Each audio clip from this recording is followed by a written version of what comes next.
یہ جو division of labour ہے اسی کے نتیجے میں مرد جو ہے وہ تمام دوسرے شعبوں میں اس کا ایک کردار بنا، سائنس کی دنیا کے اندر، سیاست کی دنیا کے اندر، پالیٹکس کی پبلک لائف کے اندر، پالیٹکس کے اندر، ہر چیز کے اندر، معیشت کے اندر اس کا کنٹرول رہا اور بڑا بھاری کنٹرول رہا. جبکہ گھر کا جو ایک گھر کی جو چار دیواری تھی، چادر نہ بھی ہو، اس کی جو چار دیواری تھی، اس تک خاتون کو محدود کیا گیا، یا خاتون خود سے محدود رہی. کیوں؟ اگر جہاں پہ قانون کے تحت محدود نہیں کیا گیا تو بچوں کی دیکھ بھال کے حوالے سے وہ محدود رہی، اور اس کا گھر میں محدود رہنا ہی اس چیز کی علامت تھی. اس کے نتیجے میں وہ باقی تمام شعبوں میں پیچھے رہی، سائنس میں پیچھے رہی، وہ سیاست میں، وہ معیشت کی دنیا باغ دوڑ میں اور بازار میں، یا تجارت میں، ٹریڈ میں وغیرہ، ان چیزوں میں خواتین کا وہ کردار تاریخ میں نظر نہیں آیا، کیونکہ وہ گھر میں محدود رہی. تو یہ تھی وہ سیکشول ڈویژن آف لیبر جس نے پدرسری نظام، جو کہ پدرسری نظام ہے، اور جس نے پدرسری رویوں کو پیدا کیا، جس نے سیکسسٹ رویوں کو پیدا کیا، جس نے مسوجنسٹ رویوں کو پیدا کیا کہ عورت کا بنیادی کردار یہ ہے. ہم جو مارکسی لوگ ہیں، فکر کے لوگ ہیں، ہمارا یہ کہنا ہے، ہماری یہ سوچ ہے کہ جب تک سیکشول ڈویژن آف لیبر ختم نہیں ہوگی، جب تک یہ so called natural division of labour ختم نہیں ہوگی، جب تک عورت کی بنیادی ذمہ داری یہی ہوگی اور سمجھی جائے گی، اور حقیقت میں بھی ہوگی کہ اس نے بچوں کا دیکھ بھال کرنا ہے اور اس نے گھر بار کا خیال رکھنا، اور باقی سارے کام مرد بے شک کرے مگر یہ عورت کا کام ہے. جب تک یہ ڈویژن آف لیبر رہے گی، اس وقت تک ہم سمجھتے ہیں کہ سوسائٹی کے اندر سیکسزم بھی قائم رہے گا. یہ ڈویژن آف لیبر کس طرح ٹوٹ سکتی ہے، ختم ہو سکتی ہے؟ اس طرح سے ختم ہو سکتی ہے کہ وہ جو اتنی بھاری ذمہ داری عورت پر دی گئی ہے، نمبر ایک تو یہ کہ جو خاوند ہے، جو مرد ہے، وہ بھی اس ذمہ داری، جو فادر ہے وہ بھی اس ذمہ داری میں حصہ ڈالے. یعنی کہ اگر آدھا کام بیوی کرے تو آدھا کام مرد بھی کرے، تو پھر گھر کے اندر ایک برابری پیدا ہوتی ہے اور گھر سے باہر بھی برابری پیدا ہوتی ہے. اور دوسرا یہ کہ سماج اور ریاست خود کچھ ذمہ داری لے کہ جو ماں ہے، جو عورت ہے، اس پہ جو بوجھ ڈالا گیا ہے کہ اس نے اگلی جنریشن کو ریز کرنا ہے، وہ بوجھ جو ہے انڈیویجول فیملی سے بھی، ورکنگ کلاس فیملی سے بھی، اور خاص طور پہ عورت سے پر ہلکا کیا جائے. ہلکا کرنے کا طریقہ کیا ہے؟ ایجوکیشن اگر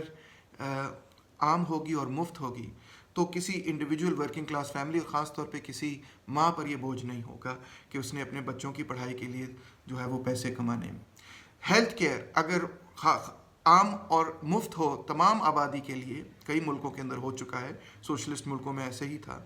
تو پھر وہ بوجھ جو ایک ماں پر بچے کا بھی ہے اور اپنی دیکھ بھال کا بھی ہے، ایک ورکنگ کلاس فیملی پر، وہ ختم ہو.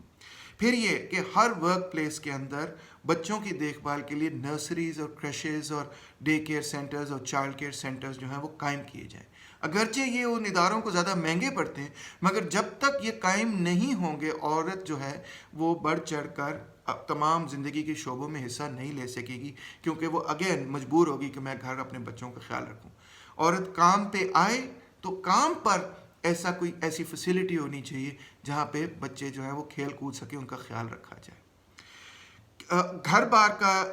کے کام کے اعتبار سے بھی یہ کام ہم سمجھتے ہیں کہ شیئرڈ کام، کلیکٹیو کام ہونا چاہیے. کوئی ضرورت نہیں، ہم اپارٹمنٹس میں رہتے ہیں اگر، تو کوئی ضرورت نہیں کہ ہر اپارٹمنٹ میں علیحدہ علیحدہ کچن ہو اور ہر عورت جو ہے گھر پہ جو ہے وہ ہانڈی بنا رہی. کیوں نہیں ہم ایک کمیونل کچن قائم کر سکتے جہاں پہ سب جا کے کھانا کھا سکتے ہیں؟